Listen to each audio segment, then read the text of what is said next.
Hello, everyone. My name is Robin Dolezal, and with me today are my two very good friends and colleagues, Alex Pars and Dan Nentel. Together, we are with Ironwood Financial. Hello, fellas. How's it going? What's going on, Robin, Alex?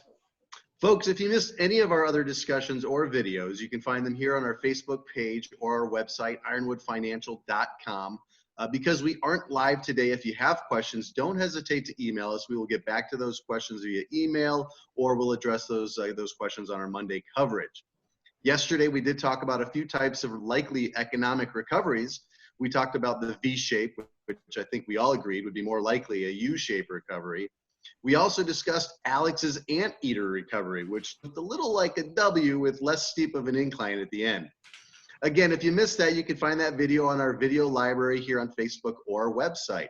Today, we want to talk about a couple different headlines that came out this morning. So one headline was on unemployment numbers and one in regards to more Fed stimulus. So Dan, let's talk unemployment first. Unemployment kind of depressing last 3 weeks for the numbers that have been coming out. It seems like forever and a day ago that the economy was just thriving back in January up until February 9th, but realized we entered February at an unemployment rate around 3.9%. So 3.9% of those people that wanted to work were unable to. Go back now 3 weeks ago, on March 26th, we finally started to see the ripple effect from the COVID-19, and on March 26th, we didn't really know what to expect, and we just kind of got punched. 3.3 million people applied for unemployment the week previous to March 26th. It seemed scary at the time and that it could never get worse. And then lo and behold, on April 2nd, we ended up having 6 million people file for unemployment insurance that they had lost their job or been furloughed. And today we found out the horrific news that, again, for those poor people, 6.6 million people filed for unemployment insurance today. And so there's approximately 17 million people that, in theory, want a job that can't find one. And again, some of that has to do with the conversation we had a couple days ago or yesterday when we talked about Tesla, which is because of the CARES Act, it's possible for you to, or in some situations, especially in Arizona, if you're getting paid minimum wage, you get a pretty significant pay raise, assuming that you get the state unemployment insurance as well as the additional payment from the CARES Act. But realize not one person has received that additional funding from the Federal CARES Act. And so there's a lot of people out there hurting, and the economy is showing its sign. It's very difficult to find some positive news out there. The market today has had some upward movement, but I think it didn't have anything to do with unemployment. I think it had to do with Alex is going to talk about So that last wave of unemployment numbers, those were kind of those freelancers that we were talking about and waiting for to hit those numbers as well. I doubt it's the last wave. We'll see. Well, yeah. I mean, the last one we just had, yeah, right. I didn't even mention it, Alex, but at the peak of 2009, during the Great Recession, we got to about 10% of Americans were unemployed, and right now we're trending, and you can see numbers anywhere. All three of us found different stats today. I found 13.7. Robin actually saw a stat that was 17%. So, I mean, far, far worse than the Great Recession. Didn't mean to interrupt. As of right now. Right. And that's before we get the numbers from this week and so on and so forth.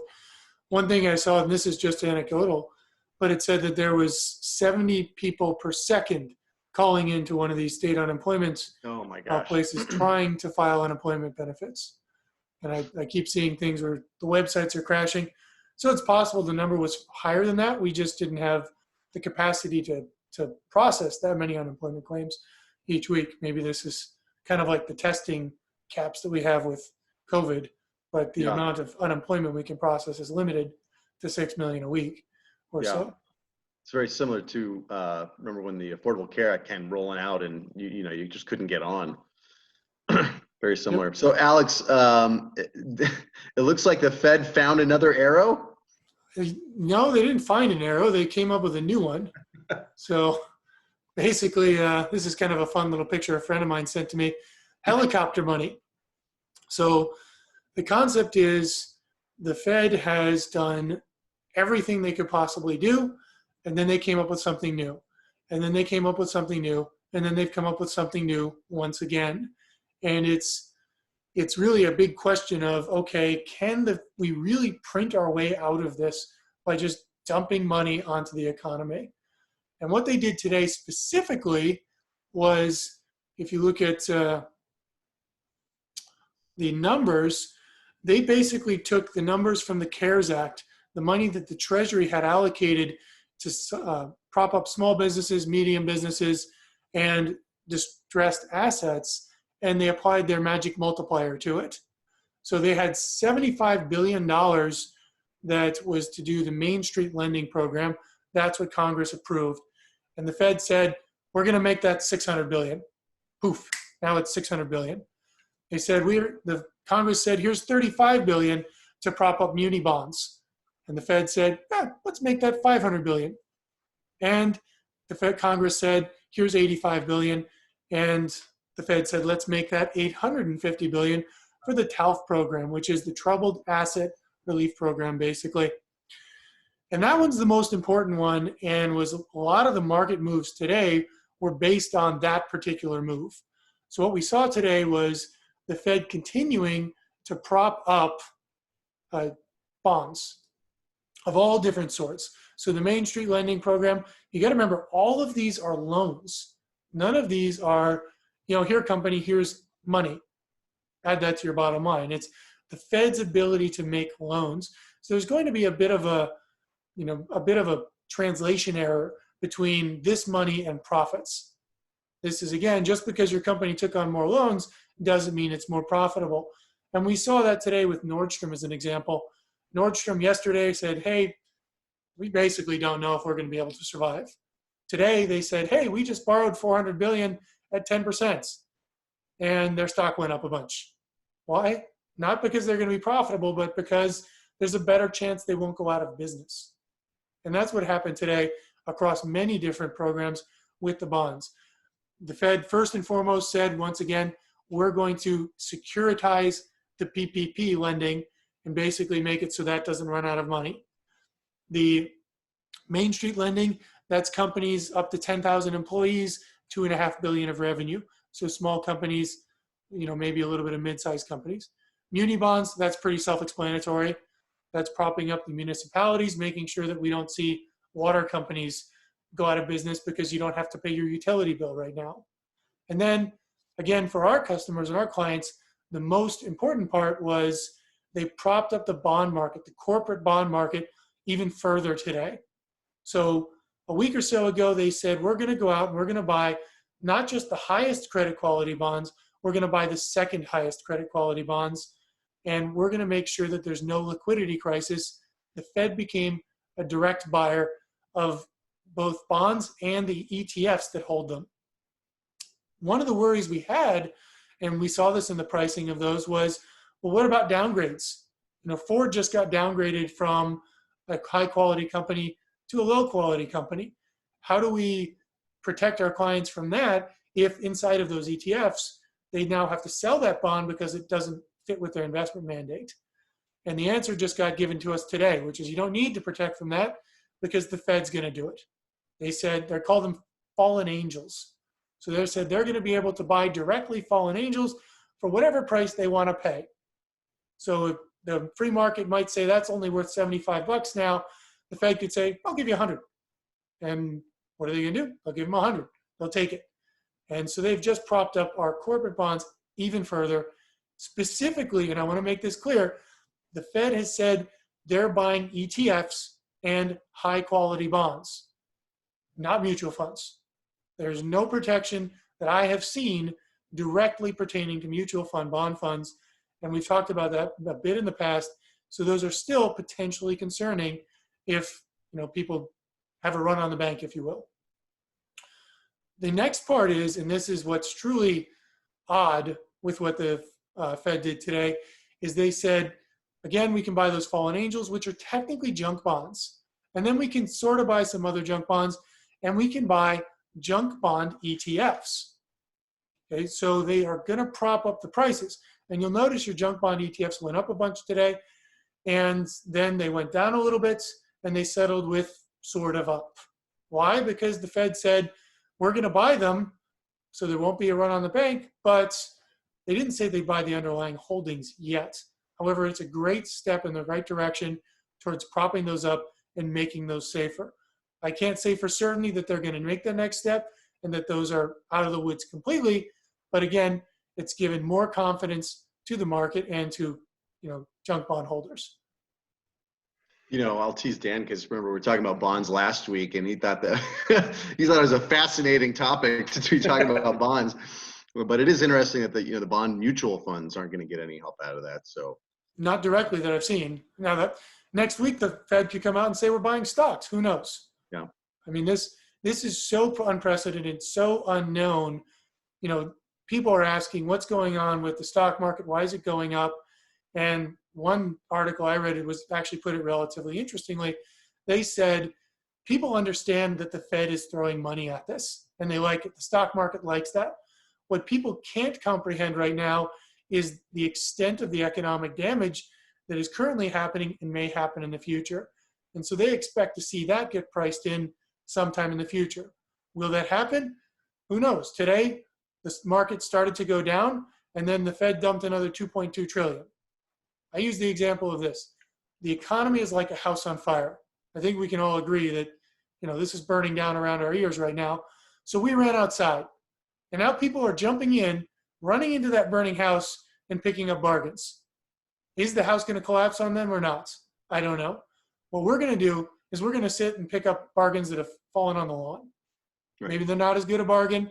Maybe it's, maybe it's not the best deal of possible, but the house isn't going to collapse on our heads. So Alex, that's a great analogy. I was looking at all the portfolios today, and I saw like our 2022 high yield bonds are up like 4.5%. It's pulled back. They're not quite at par yet. Is it a good time to maybe pick some of those junk bonds up if the government's going to bail them out? If you're an aggressive investor, they've definitely just got more attractive. We're talking about maybe a 7% yield to maturity on those things. And that's not a bad deal if you think that they won't declare bankruptcy. Unfortunately, what the Fed has said so far is they're going to limit their purchases to these ETFs, and they're only able to buy 20% of a particular ETF, which is a heck of a lot of money, by the way. Right. So if they bought 20% of a particular fund, yeah, they could presumably prop it up and make it so it's just that high, and the NAV doesn't matter.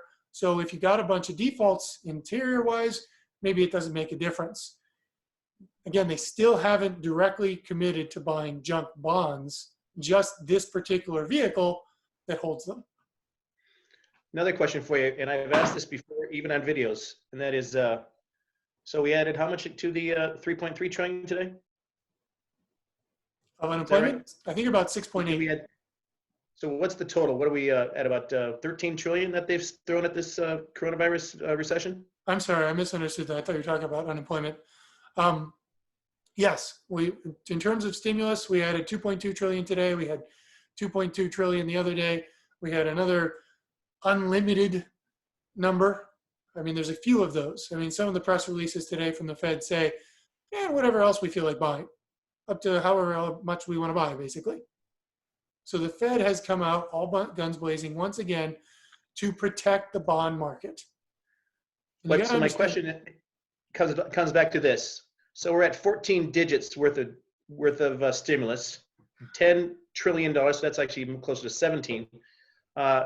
When do we pay for that? I mean, are we just devastating the economy for our kids? It's definitely a worry. The question is, how much can we stimulate before, once again, we talk about inflation, we talk about a lack of credibility. Because right now what we're doing is we're saying, hey, we got this 20 trillion debt, and we just printed $10 trillion, essentially. How are our creditors going to look at that? Are they going to say, wait, you promised to pay us back this money and you just devalued the heck out of it? That's not cool. I'm not lending you any more money. We're not there. We still have credibility. It also depends on what the rest of the world is doing too, right? How much they're printing. Absolutely. And the rest of the world is printing like crazy if their dysfunctional governments let them. I'm talking about Europe in this instance. Different parts of Europe want to issue, bonds because they're really suffering. Other parts of Europe, they're not suffering nearly as much, and they don't want to pay for the other parts' bonds. So you're getting a lot of haggling going across the world. It is still far better, in my opinion, to be in a coordinated monetary system like we have here in the States, where it's not New York has one currency and Texas has another. And the Fed can act unilaterally for whatever amount of money they feel like, and as long as they stay on their toes, they can hopefully rein us back in before we get real problems. So long story short, it's a good thing they did this. But at no point did they say, we're going to turn this money over to you, the individual, or over to companies in terms of handouts, or profits. Right.